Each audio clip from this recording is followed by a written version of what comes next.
for some time now in South Africa, it was common practice, and not that long ago in South Africa, to use the rhetoric of eradicating all informal settlements by 2014.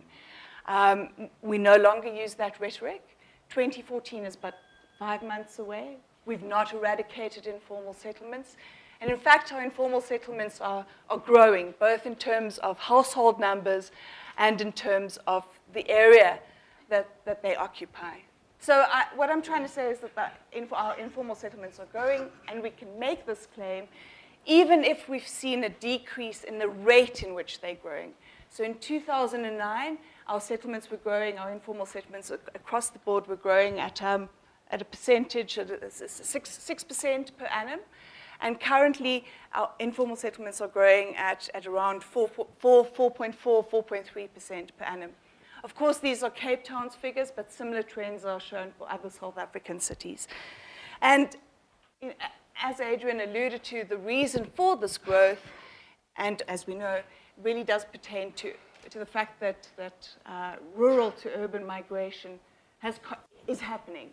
A couple of years ago, more than a couple of years, maybe 5 years ago, the city of Johannesburg tried to make an argument that rural to urban migration wasn't happening. It very much is.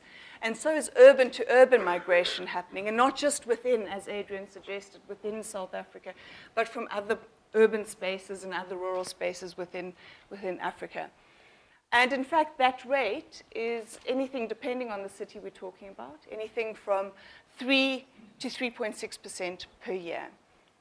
So the question to you, and maybe something we could debate later, is if our cities are growing at 3.4, 3.6% a year, and if our GDP is stuttering along at 2.2, 2.5% a year, how and where are we going to house our growing urban population?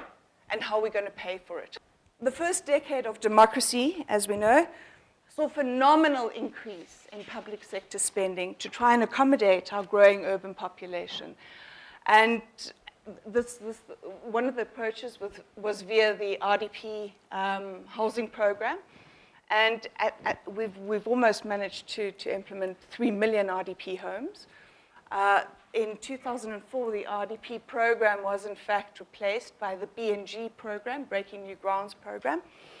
It doesn't take rocket science to realize that we can't in fact afford to keep going with this kind of program. This monofunctional layout doesn't in fact serve its beneficiaries, and why it in fact just simply serves to reiterate or to reinforce the apartheid city.